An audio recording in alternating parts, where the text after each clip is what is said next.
isang buting balita na pumunahan na aking minamahal na kapatid na si Brother Chito.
Dakilang Diyos ang makapangyarihan, salamat po sa gabi ito sapagkat Ikaw ang Diyos na aming pinupuntahan.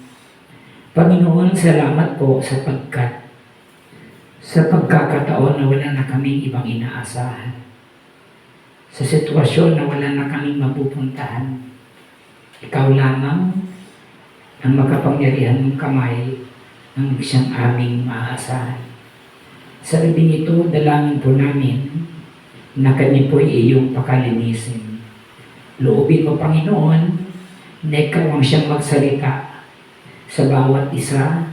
Katagpuin mo ang mga lingkod mong ito na sa aming pagtitipon, kami po'y may mayuwing biyaya at tagumpay na galing sa iyo. Yahweh, pagpalain mo ang mga lingkod mong ito na patuloy na nagpupursige na ikaw ay mapaglingkuran. I-bless mo ang bawat pamilya, ang bawat sambahayan ng mga lingkod mong ito. I-bless mo, Father God, ang aming buhay. Nang sa ganun, Panginoon, patuloy namin matupad ang iyong kalooban sa aming buhay. Yahweh, bigyan mo kami ng karunungan na mapakinggan, maunawaan, at may sa buhay ang iyong mga salita. Inaangkin po namin, Panginoon, na sa gabing ito, uuwi kaming tagumpay, magaling na, malakas pa, at answered prayer pa. Salamat, Yahweh El Shaddai, ang papurit parangal sa iyo namin ibinabalik sa pangalan ni Jesus, sa ngalan ng Ama, ng Anak, ng Espiritu Santo. Amen. Palakpakan natin si Yahweh El Shaddai. Magandang gabi po sa inyong lahat. Kumusta na po kayo?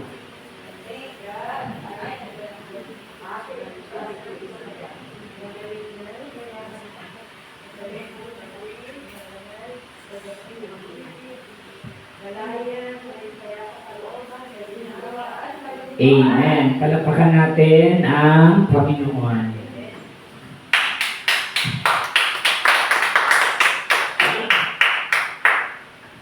Ating pong hingin ang gabay ng ating Yahweh El Shaddai sa mensaheng ikapatid. The Gospel of Jesus Christ according to St. Matthew chapter 13 verse 1 to 13. Sumayin niyo ang Panginoon. Ang talinghaga tungkol sa manghahasik. Noong ding araw na iyon, si Jesus ay lumabas ng bahay at naupo sa tabi ng lawa. Pinagkalipon-punan siya ng makapal na tao, kaya't sumakay siya sa isang bangka at doon naupo. Nasa dalampasigan naman ang mga tao at nagturo siya ng maraming bagay sa pamamagitan ng mga talinghaga. May isang magsasakang lumabas upang maghasik. Sa kanyang paghahasik, may bining nalaglag sa tabi ng daan. Dumating ang mga ibon at tinuka ang mga iyon. May binhi namang nalaglag sa kabatuhan, sapagkat manipis lang ang lupa roon. Sumibol agad ang binhing iyon, ngunit nang mapabilad sa matinding sikat ng araw ay natuyo. Palibhasa ay walang gaan ang ugat. May binhi namang nalaglag sa dawagan. Lumago ang mga dawag at ininis ang mga iyon. Ngunit ang binhing nalaglag sa mabuting lupa ay nag-uhay, may tig-100, may tig-60 na po, at may tig-30 butil ang bawat uhay. Ang may pandinig ay makinig. Lumapit ang mga alagad at tinanong sa Jesus, bakit po ninyo dinadaan sa talinghaga ang inyong pagsasalita sa kanila? Sumagot siya, ipinagkaloob sa inyo na malaman ang mga lihim tungkol sa paghari ng Diyos, ngunit hindi ito ipinagkaloob sa kanila, sapagkat ang mayroon ay bibigyan pa at mananagana. Ngunit ang wala, kahit ang kakaunting nasa kanya, ay kukunin pa. Nagsasalita ako sa kanila sa pamamagitan ng talinghaga, sapagkat tumitingin sila ngunit hindi nakakakita. At nakikinig, ngunit hindi nakaririnig ni nakauunawa. Mga kapatid, magulang, lingkod ni Yahweh El Shaddai, ito po ang magandang balita ng ating kaligtasan. Praise the Lord, at pwede na po tayong makaupo. Salamat po kay El Shaddai, Amen, sapagkat tayo ay nagkaroon ng pagkakataon na tayo ay magkatipon sa pamamagitan ng kanyang gawain na itinatag sa dakong ito. Salamat sa Diyos sapagkat may mga lingkod na naninindigan sa panawagan sa kanilang buhay. At walang iba kayo yan, mga kapatid ko sa Panginoon. Nung ako po'y maglingkod, ever since, naalala ko pa, August yun, 1998, no? At the year 2000, ako'y naging preacher. At alam niyo po, simula noon, treasure ko talaga yung aking outreaches. Pinahalagaan ko ito sa aking puso, sa aking isip. Kinonsider ko ito na isa sa napakagandang bagay na nangyari sa buhay ko. Bakit ko po nasabi yan? Sapagkat wala pa akong pagod, wala pa akong hirap sa pagtsatsaga, sa pagsulat ng mga outreaches na aking pinupuntahan. Ako po'y nakaipon ng almost 7 diary nang wala pang gadget noon. But ngayon po, medyo madali na kasi nga, meron ng puno, napakadali nang ilagay sa calendar kung saan ako pumunta, kung anong lugar ang aking pinuntahan, at especially mga circumstansya na nagbibigay reminder sa bawat lugar na pinupuntahan ko. At alam nyo, bilang na bilang ko yung lugar na hindi ko napuntahan. Sa kabila po ng karamdaman, mga sagabal, ako'y binibigyan ng Diyos na makapaglingkod sa kanyang ubasan. At naalala ko na hindi ako nakapunta sa isang lugar sa kadahilanan na ako'y nakabangga noon. At itinatnon ko, hindi ako nakarating sa outreach kasi bumangga yung aking motor. No? Motor na lang ang sinisi ko. Pagkabangga ko, hindi ako nakarating. Kaya nga lang, mga kapatid, sobrang lungkot ko nung time na yon. Kasi parang nabigyan ng, kumbaga, batik yung aking commitment sa Diyos. Isa po sa pinag-asa ko na sana perfect yung aking attendance, no? At alam nyo, nung simula noon, nakita ko hindi lahat talaga ng pagkakataon ay hawak natin. Kaya nga sabi ng asawa ko, alam ko pag nalulungkot ka, alam ko pag nadidepress ka, kapag ikaw ay hindi nagagamit ng Diyos. Nung time na ako ay nasuspende, dumating talaga yung aking rebellious heart. Niyayaya ko ng asawa ko na mag-attend gawain. Nabanggit ko noon, di ko ba nakalimutan. Hindi na ako mag-a-attend yan. Mga sinungaling din yan. So, napakabigat, no? Ng conviction sa puso ko nung time na yun. Sabi ng asawa ko, bakit ka nagagalit na ikaw ay sinuspende at bakit ka nalulungkot na hindi ka nakapag-mission? Sabi niya, huwag kang mag-alala sapagkat nung tayo ipadala ni Yahweh sa lugar na ito ng Rizal, kailan hindi naman tayo pinabayaan ng Diyos. Bagamat dumating tayo sa pagkakataon na sinubok tayo sa financial na bagay, pero hindi siya nagpabaya. Sabi niya sa akin, huwag kang ma-depress, huwag kang malungkot na hindi ka na preacher o nasuspindi ka. Sabi niya, sapagkat marami pa tayong pera, ang dami pang bigas dyan. Anong ikinakatakot mo na wala kang love offering? Sabi ko sa asawa ko, bakit? Ang paglilingkod ba natin ay hanap buhay? Di ba dahil sa paglilingkod ko kung bakit ka nakahanap ng trabaho? Kaya sabi ko sa kanya, totoo, pwede tayong kumain araw-araw. Pwede nating bilhin ng mga bagay na gusto natin habang may pera tayo. Pero ang aking puso at kaluluwa ay naninighati. Kaya naman mga kapatid ko, kaya siya ay nagbigay lesson sa akin at naprove ko sa aking sarili na ang taong nakalapit sa Panginoon ay manlulupaypay. Ang taong totoong naglingkod sa Diyos ay magugutom kapag siya ay hindi na nakarinig ng salita ng Diyos. Amen ba? Kaya pinanghawakan ko sa aking sarili kung bakit tayo nagtatagumpay sa maraming hamon ng buhay. Kasi tayo ay binibigyan ng Diyos ng pagkakataon na mapakinggan ang kanyang mga pangako. Binigyan tayo ng pagkakataon na mapakinggan ang kanyang mga salita na magbibigay ng tamang desisyon sa buhay natin habang tayo ay naglalakbay sa mundo ito. Kaya ang pinakamahalagang bagay sa paglilingkod natin, hindi yung tayo ay mga na-answered prayers. Hindi lang yung tayo ay mga nakabili ng gusto natin. Hindi lang yung mga bagay na natin sa ating devotion, sa ating commitment sa Kanya na pinagkaloob ng Diyos. Alam niyo ba kung anong pinakamagandang bagay na pwedeng mangyari sa buhay ng isang Kristiyano ay maintindihan niya at mapapakinggan niya sa kanyang puso at isip na ang Diyos ay nagsasalita sa kanya. Kaya ang title po natin ngayong gabi is How to Hear God Speak. Paano natin mapapakinggan na ang Diyos ay nagsasalita sa atin?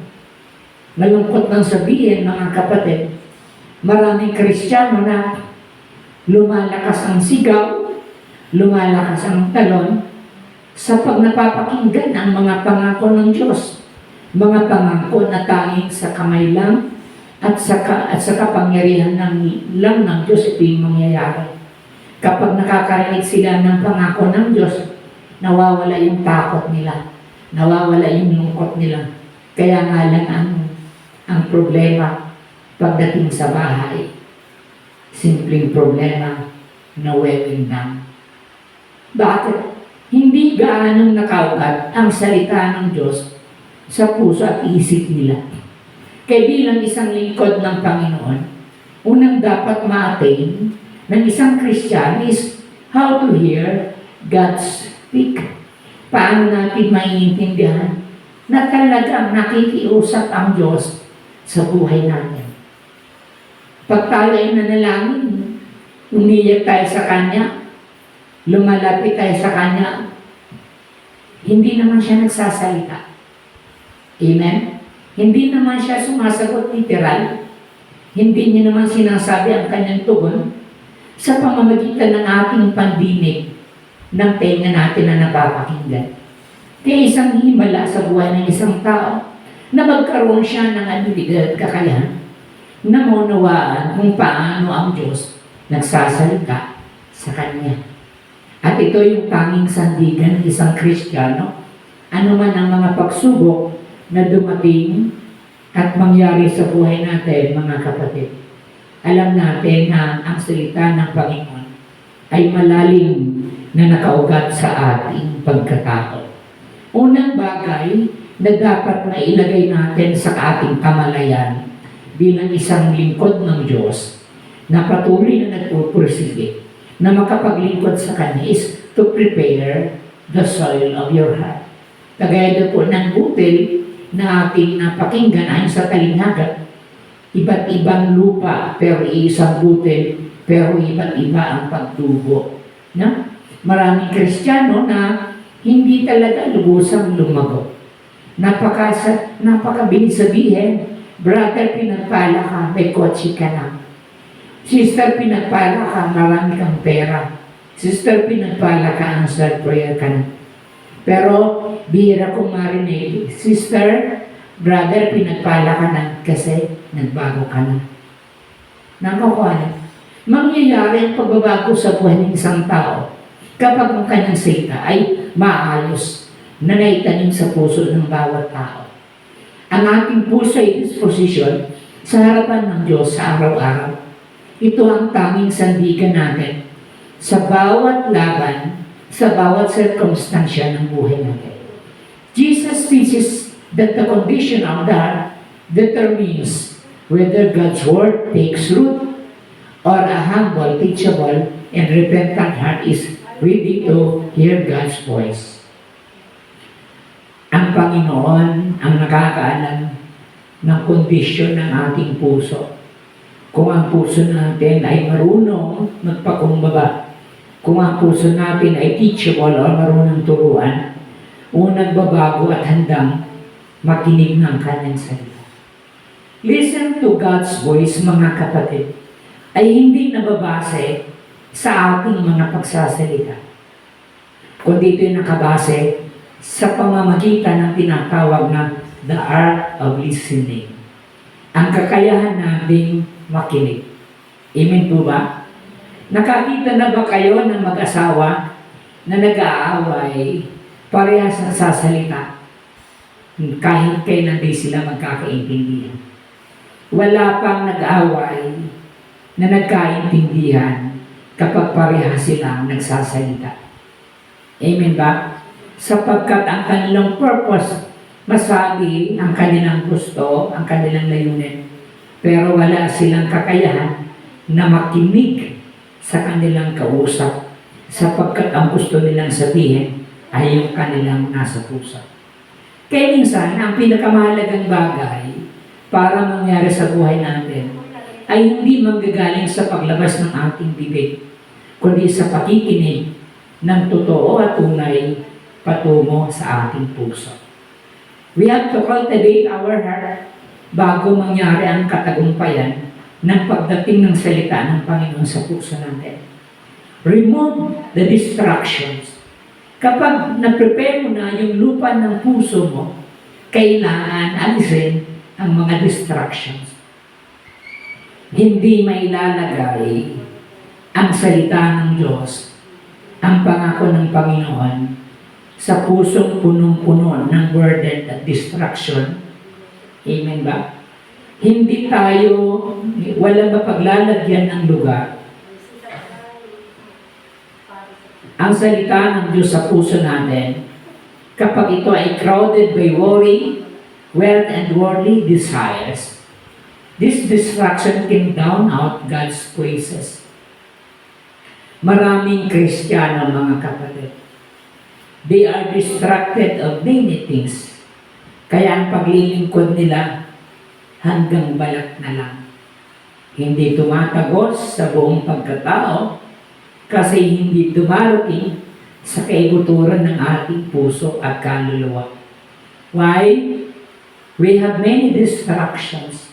Kahit mahalaga, mga kapatid, na tinuturuan tayo ng Panginoon na mananahan siya sa puso natin kapag tayo ay may malinis na puso at kalooban.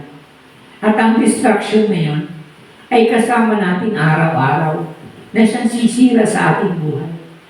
Maybe, pag nasa gawain tayo, may papakita natin that we are blessed.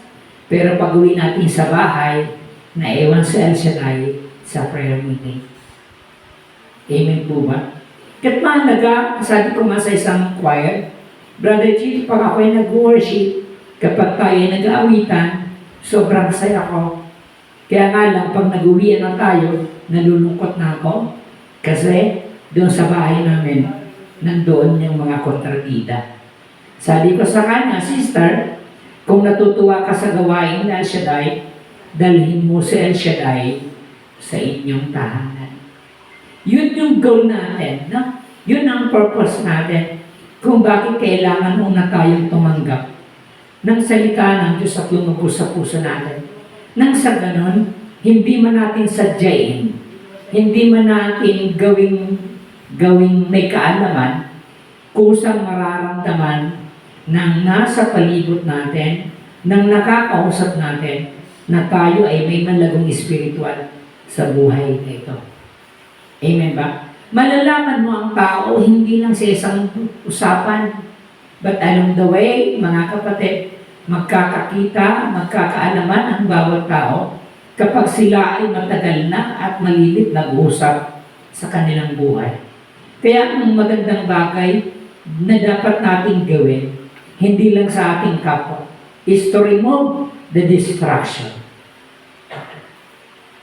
Alisin ang lahat ng mga distraction. Amen po ba? Masasayang po ang mga effort natin, ang mga pagod natin, kapag hindi ito nangyayari sa ating pagkatao.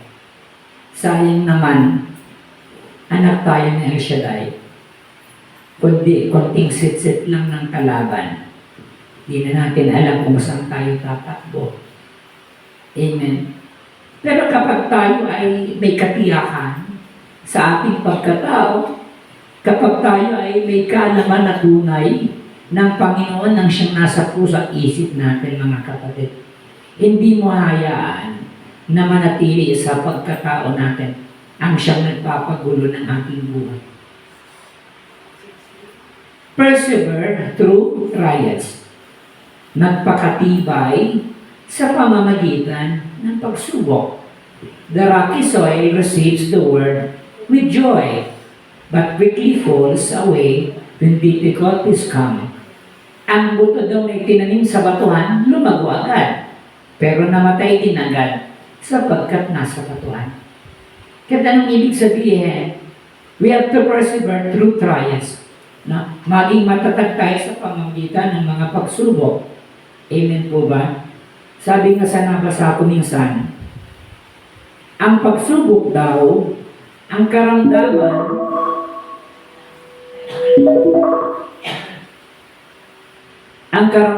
mga kapatid, ay pagkakataon na mapatunayan natin sa Diyos that we are strong enough. Amen ba?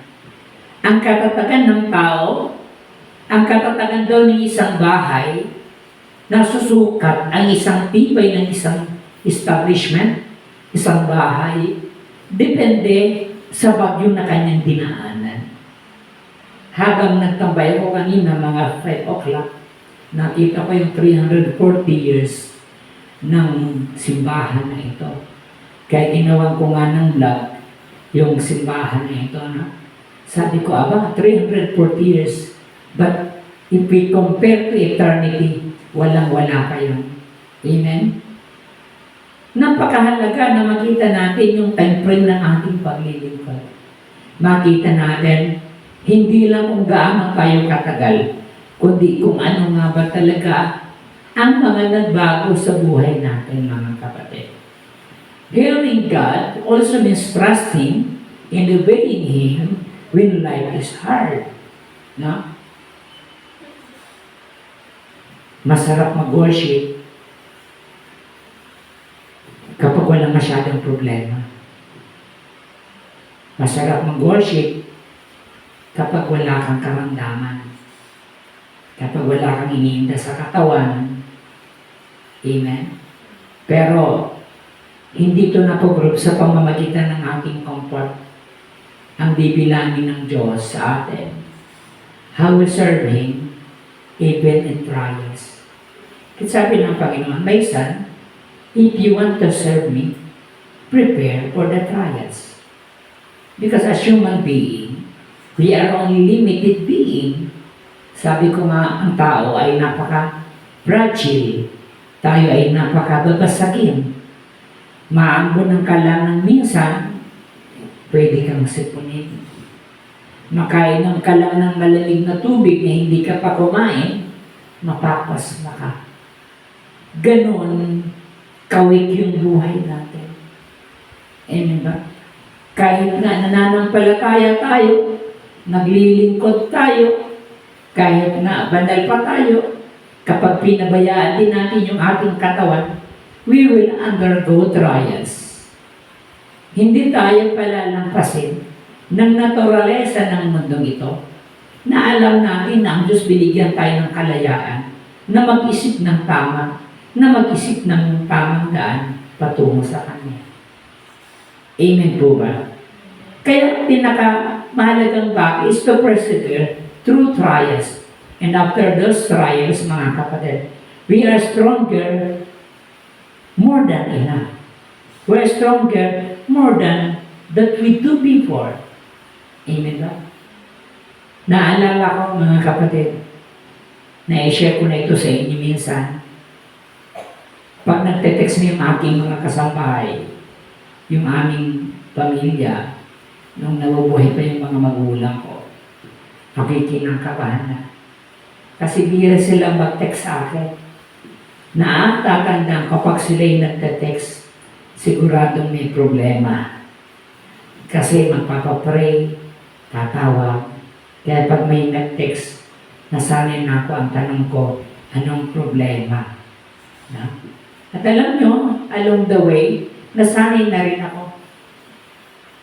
Pag tumatawag sila, I prepare myself na tumawag sa Panginoon. Sabi ko, Lord, kung ano man to, hindi ko rin to kaya. But make me the channel of your strength. Make me the channels of your blessings, that when I pray to you, when I call to you, our family will be in good hands. Amen ba? Na tayo ay may kakayahan na palakasin unang-unang ating sarili. Napakadaling mag-advise, brother, magpakatatag ka, pero dapat ang unang meron ng tayo mismo. Amen po ba? Napakadaling sabihin, sister, mag-El Shaddai ka, sapagkat masarap mag-El Shaddai. But it will never be happen. Kasi parang ganito yan sister, kumain ka sa Jollibee, ang sarap ng manok sa Jollibee. Pero yung totoo, sa McDonald's ka kumakain. Nakakuhan, we cannot testify kapag hindi natin ginawa yung totoong bagay. Masasabi mo na masarap sa Jollibee kapag unang ikaw naka-experience.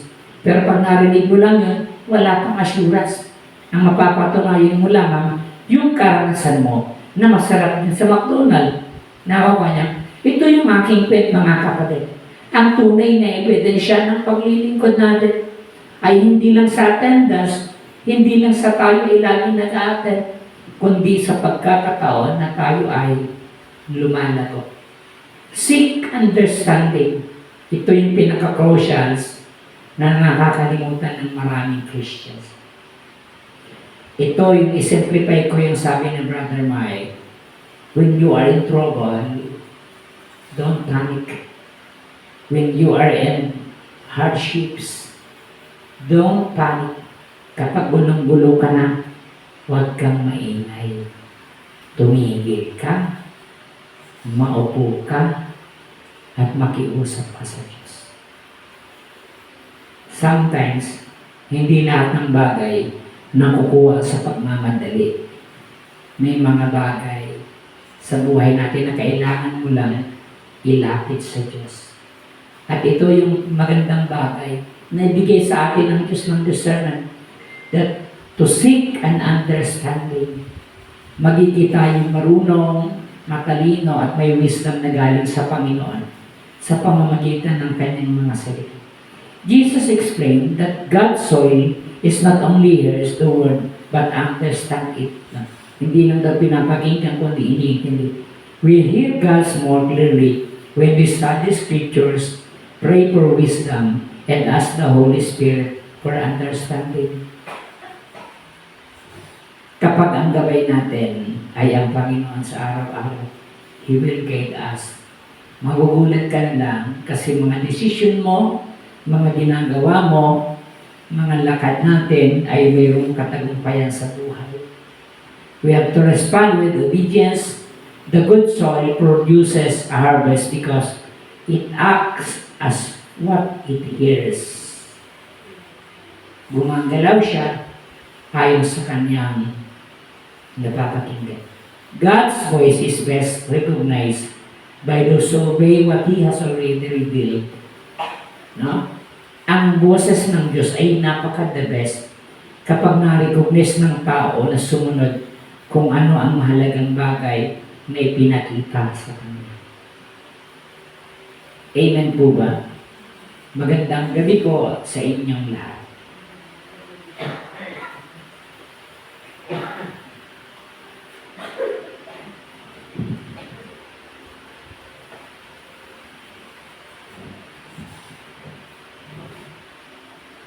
Panginoon, salamat po sa gabing ito.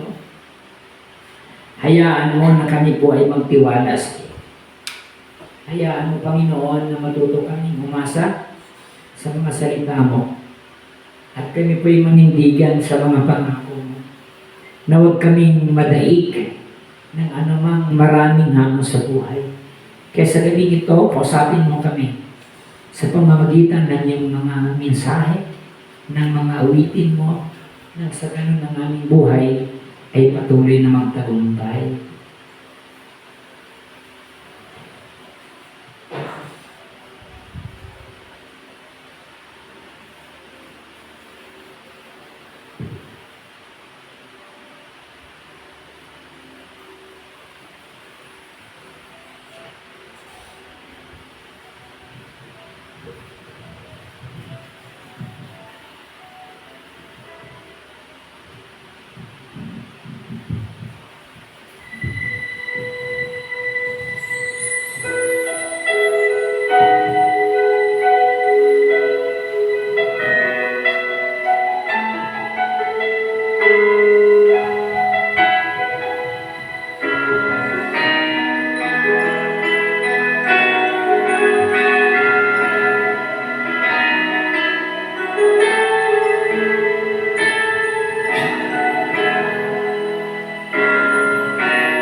Sorry.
Panginoon, salamat po.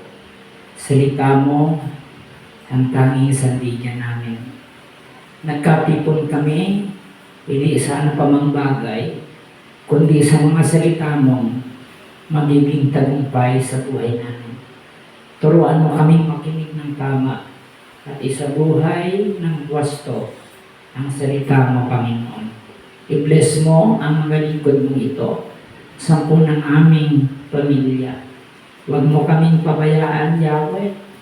Patuloy mong bigyan ng lakas. Tagalingin sa lahat ng uri ng karamdaman, mula ulo hanggang talampakan. Sa dugo, sa balat, sa laman, sa bawat sistema ng aming pagkatao, pagalingin mo kami. Yahweh, bless mo ang mga naninindigan sa gawain mo sa dakong ito.